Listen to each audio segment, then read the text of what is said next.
Hello everybody and welcome to this lecture on regression in machine learning. I am Dr. Andrey Holz and today we'll explore one of the basic tasks in machine learning, regression. A regression is a powerful tool used in many fields such as finance, healthcare and engineering. Let's find out how it works. Our agenda for today covers 6 key topics. We'll start by setting up the regression problem and reviewing basic regression models. Then we'll discuss the multicollinearity problem, evaluation and validation techniques, some practical considerations, and wrap up with a few optional advanced topics. Before moving on, it's important to understand where are we in the context of CRISP-DM process, the standard in data science actually. Regression is a part of the modeling phase where we aim to extract meaningful relations from the data. Let's start with the introduction to regression. What is regression? The concept of regression is pretty simple. Regression models the relationship between a dependent variable, which we want to predict, and independent variables or features. It is widely used for tasks like predicting house prices, sales, stock market trends sometimes. At its core, the regression problem involves finding an approximation for the relationship between our features and target variables. We represent this relationship as y equals f of x plus epsilon, where epsilon is the error term. Our goal is to minimize this error while finding the function f of x. On this screen you can see the plot showing the dots in xy axis, and this is actually the regression. We need to find the function to describe this relationship of y and x. There are various types of regression models we can use. We'll start by looking at decision trees and linear regression, two foundational models. These are great starting points as they provide simple, interpretable models for many regression tasks. Just to remind you, what is a decision tree? The diagram shows a root node, and this is the starting point of the tree at the top, represented by a yellow box. It represents the initial decision or split point based on a feature. Then we have decision nodes. Those are represented as blue boxes. Decision nodes are points where the tree splits based on a certain conditions of the data features. Leaf nodes, these are shown like in green, and they're end nodes, and they represent the final outcomes or predictions after all decisions are made. No further splits happen beyond leaf nodes. Branches, the connecting lines between nodes representing the flow of decision making from the root node to the leaf nodes. A decision tree regressor works by splitting the data into smaller and smaller groups based on feature values, creating a tree-like structure. Each node represents a decision point that leads to a final predicted value. Decision trees are flexible and easy to visualize, making them useful for complex datasets. Partial linear approximation, as shown on the left graph, represents that we can even use trees to approximate this one-dimensional relationship between x and y. We can even use the 2D model as shown here with dots of different color, and each box represents the tree split. Linear regression assumes a straight line relationship between the dependent variable and the independent variables. It is represented by the formula y equals x beta plus epsilon. In this model, each coefficient beta represents the effect of a feature on the target variable. This is the matrix form. On the top you can see like the linear form, the simple form of the linear form. And if we are talking about the matrix forms of x is a matrix, beta is vector, epsilon is vector, y is vector.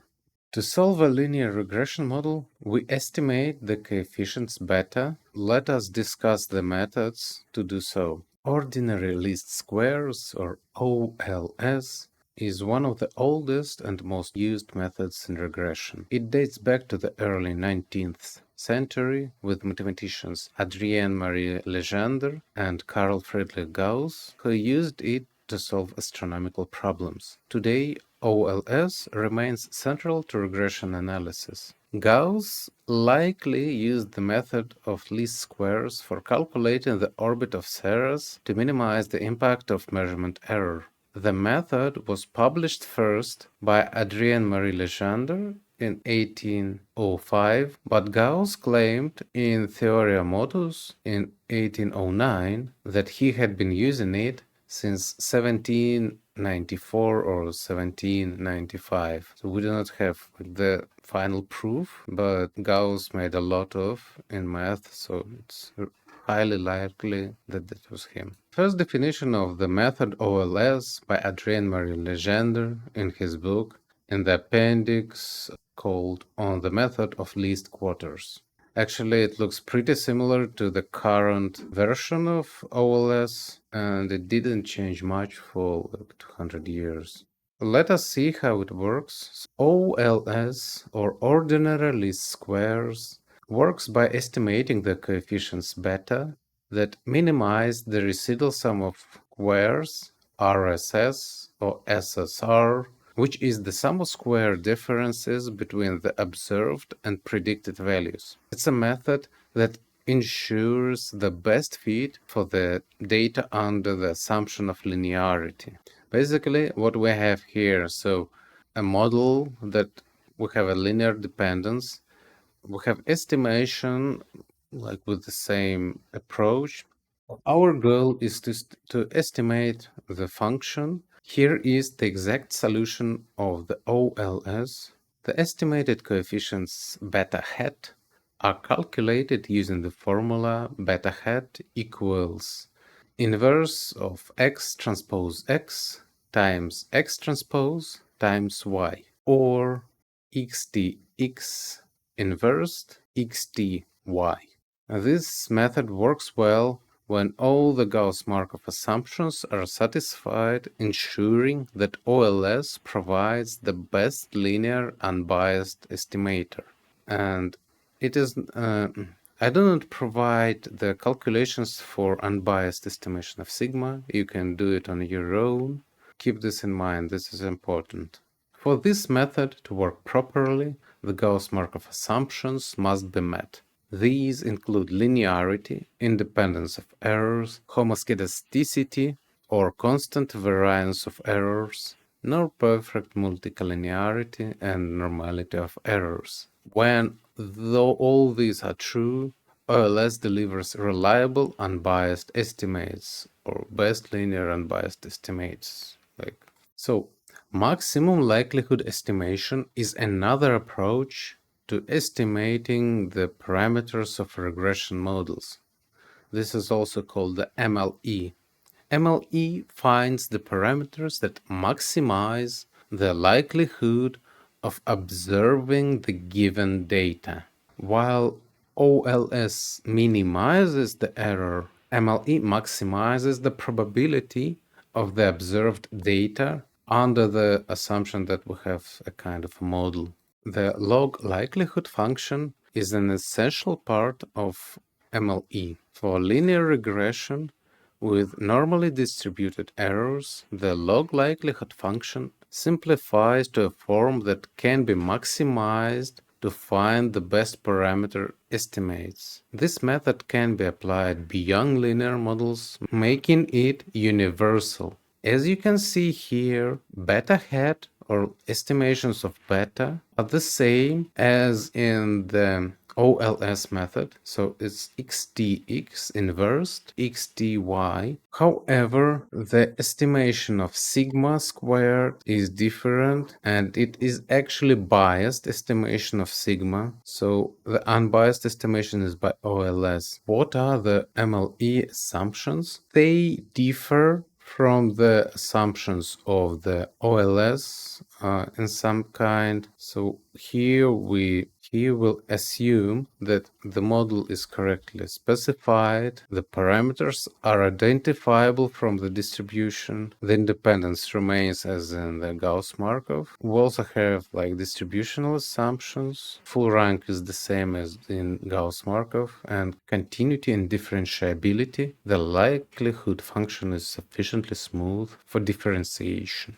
While OLS does not require normality for the estimations of beta, MLE does require normality for its derivation in linear regression. However, OLS still requires normality for the exact inference to build confidence intervals and to test hypotheses. Both OLS and MLE can be used for linear regression, and they often yield the same results when the assumptions of normality and independence are met. OLS is preferred for its simplicity, while MLE is useful for more complex models with sophisticated probability distributions. Multicollinearity occurs when independent variables are highly correlated, which can lead to unstable coefficient estimates and inflated standard errors. We can detect multicollinearity using tools like variance inflation factor, VIF, and solve it through regularization or by removing correlated features. We can use feature selection methods, we can use PCA, we can use principal component regression. That's regression that utilizes the dimensionality reduction. When multicollinearity is present, small changes in the data can lead to large swings in coefficient estimates, making the model unreliable. This happens when the matrix XTX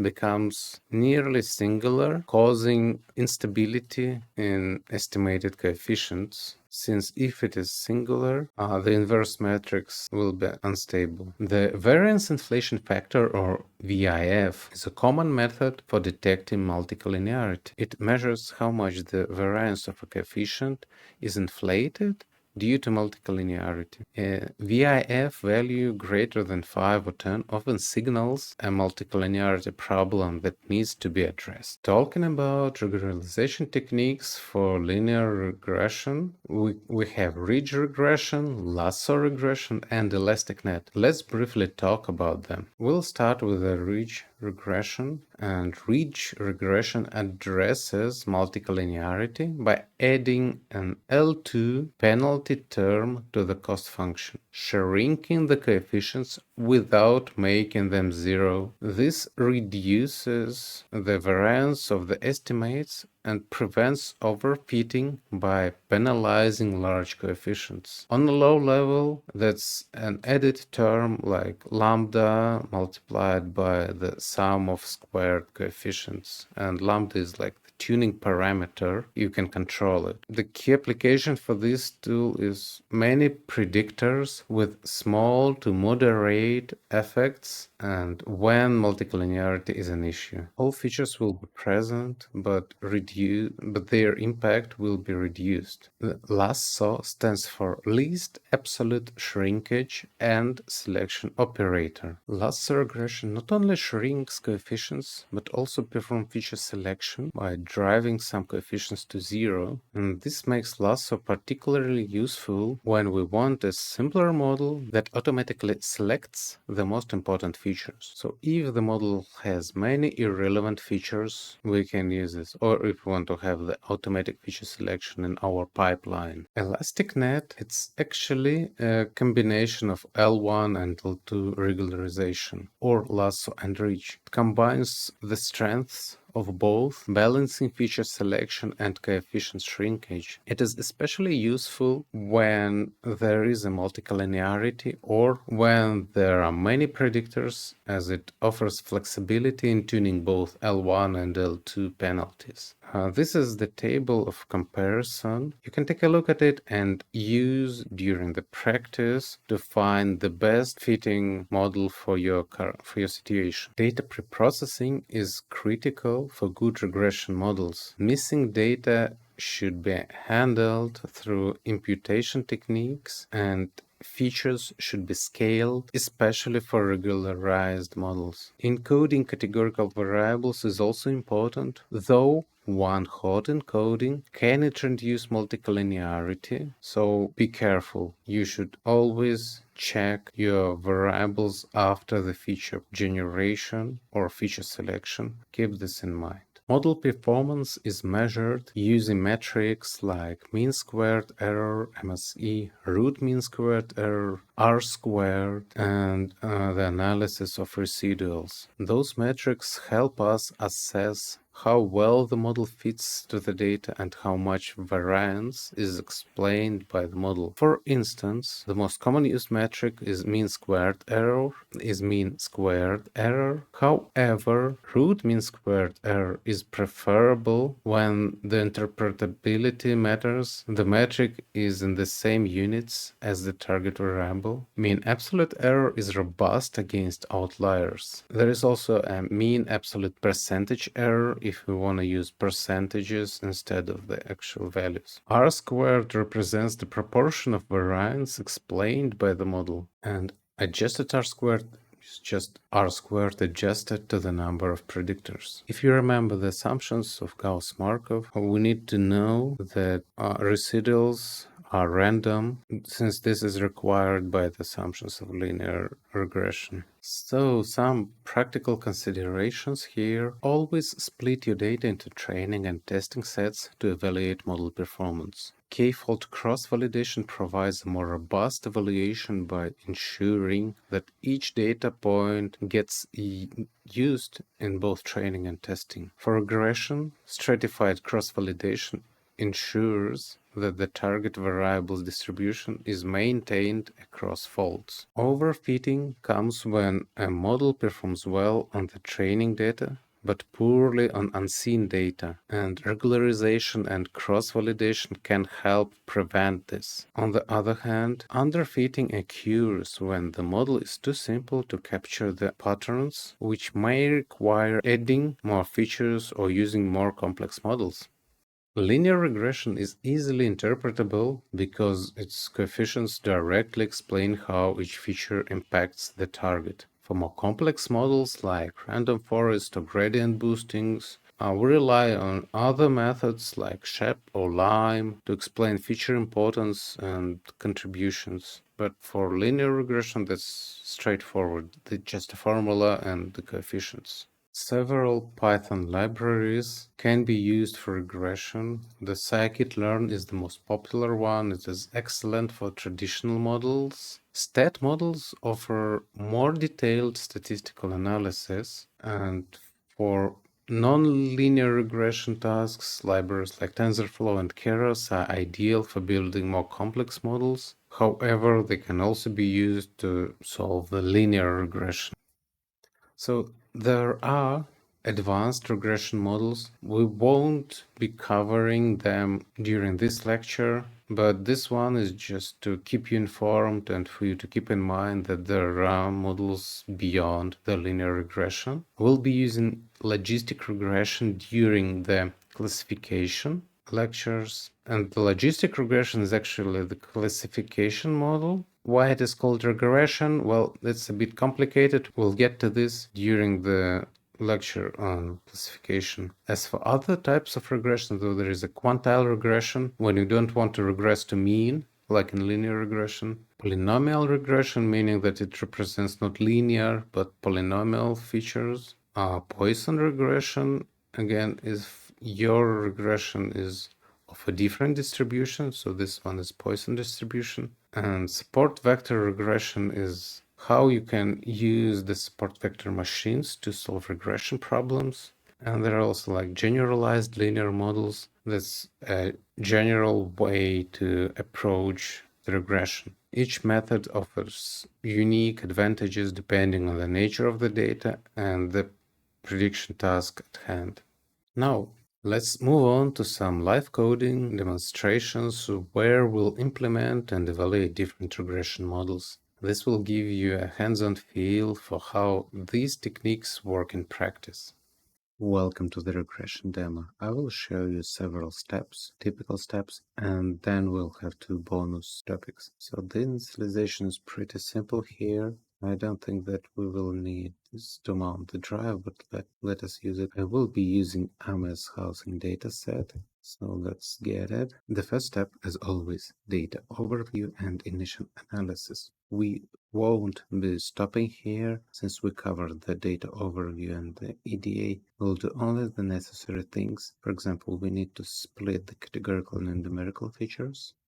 Let us calculate the missing features. Wow, that's a lot for some cases, especially for this pool. Let us plot the distribution of the sale price.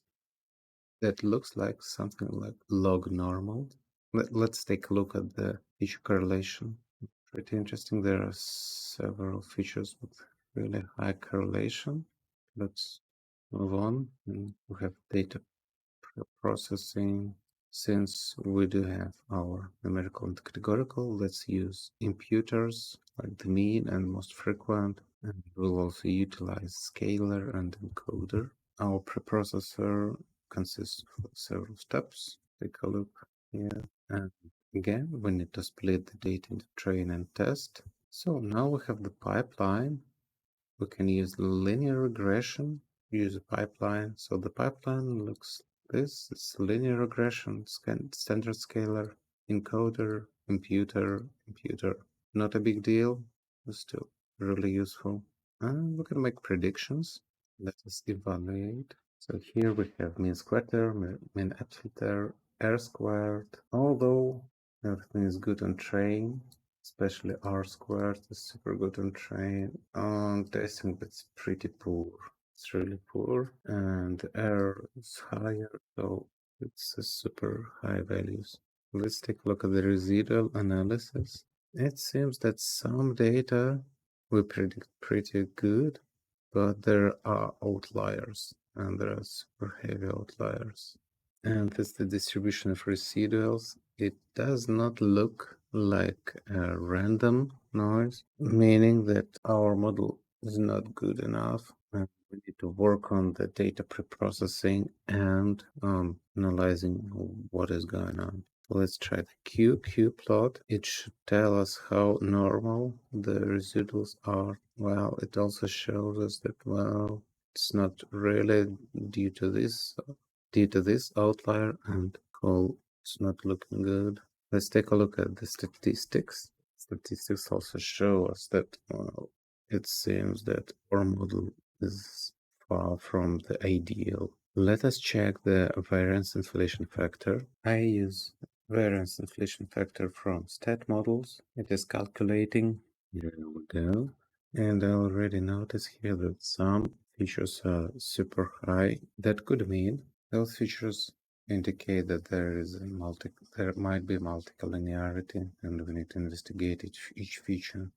Let's apply cross-validation to get the results from the model. As you can see, we can pass the pipeline to the cross-validation and receive it. Yeah, as I said, not great, not super. So obviously we can do a lot to fix this model. But let us move on. Take a look at the hyperparameter tuning. So what we do here, we apply the pipeline and we try to find the best parameters using grid search. And the scoring function here is mean squared error. We don't have like much parameters, so it works pretty fast. Well, here there might be issues with Lasso, so it might not converge. Let's take a look at it. Okay, we found the best parameter. Since Lasso provides us the information about the features that might be redundant, let's take a look at the coefficients of Lasso regression. Yes, there are some features that are marked with zeros by Lasso, meaning that we should take into account this. Those are coefficients with the biggest numbers, and we can see that pool here has a huge number, so that might be something with the pool. It's pool quality. Let's take a look at the plot of predicted versus actual, and this shows us kind of disproportion, especially for this one. I think it's just a bug, but those there might be tricky. So that's pretty it with the basic operations with linear models. Let's take a look at the Statmodels and OLS from Statmodels. I will run the whole pipeline. It's super fast. It provides you with this nice table describing all the statistics, all the data that is useful when describing the model. We have like the variable, the model, method, and a lot of other information like R squared, adjusted R squared. Here, R squared is better because pipeline is simpler, so maybe that's a better decision or better solution. And we use a limited amount of numerical and categorical features here. Yeah, but some features should still be considered as redundant or something like this, because here we have p. This p value indicates if it's bigger than 0. Let me check it. If it's bigger than 0.05, predictor is not statistically significant. And for some values that is so we should be taking into account what is going on. Okay, and key metrics and their interpolation. That's basically the description of the table that OLS from Statmodels provides you. Let's also take a look at the Lasso feature selection approach. What I do here is they just create synthetic data set with only 3 features that are true, and like other features are just a random noise. Apply all the transformations and so on, and then just use Lasso, fit it, retrieve coefficients, and just want to take a look at it. Yep, as you can see, all 3 features that were marked meaningful since their coefficients are not 0. And that's it. So briefly, I described you how to deal with logistic regression. Take a look at this notebook and try something on your own. Thank you for being with me and have a nice day. Welcome back. So we have a summary and wrap up. We have covered the basics of regression, including how to handle data, how to deal with multicollinearity and evaluate models. We explored different types of regression models, from simple regression to more advanced like Ridge and Lasso. Understanding these concepts will empower you to make better predictions and decisions with data. As for the takeaways, regression predicts continuous values. Model evaluation is essential for ensure accuracy. And always handle multicollinearity carefully using methods like Ridge and Lasso, and don't forget to validate your models through cross-validation. And also keep in mind overfitting and underfitting, and continue refining your models as you gain more data and insights. To conclude, I encourage you to view regression not just as a mathematical tool, but as a key that unlocks insights from data. As data scientists, we have the power to make the predictions that can improve businesses, advance technology, and even save lives sometimes. So keep exploring, keep learning, and remember, data has a story to tell, and it's our job to make sense of it. And the future is data-driven. Thank you for your attention. Have a nice day.